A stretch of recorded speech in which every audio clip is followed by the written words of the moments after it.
Si vous souhaitez déployer votre potentiel, eh bien, vous êtes au bon endroit. Bienvenue sur mariejoséharel.tv. Êtes-vous de ceux et celles qui aiment la compétition? Comparez-vous vos performances à celles des autres? Si vous n'êtes pas le premier ou que vous arrivez deuxième, qu'est-ce que ça provoque en vous? Nous vivons dans un monde où les performances sont adulées, admirées. Nous cherchons à nous hisser au sommet d'une carrière, d'un sport, d'un art, d'une passion.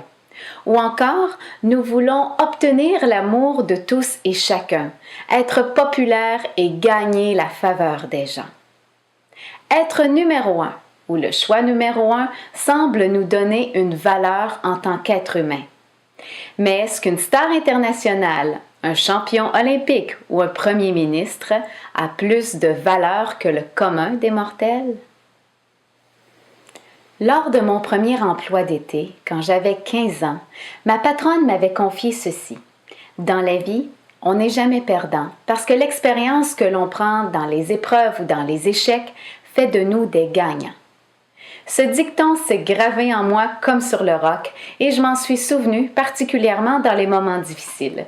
Quand je suis tentée de me considérer comme une perdante, comme une loser, eh bien je me souviens que ma valeur ne repose pas sur mes accomplissements, mes réalisations ou mes avoirs. Mais alors, sur quoi donc repose notre valeur réelle?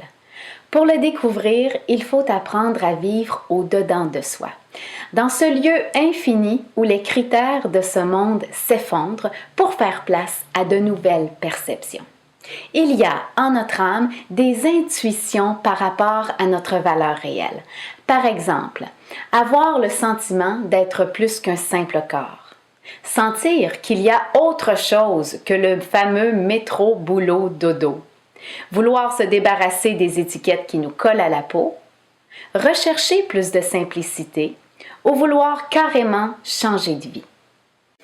Toutes ces intuitions, ces impressions sont de précieuses indications qui nous guident vers la découverte de notre valeur réelle.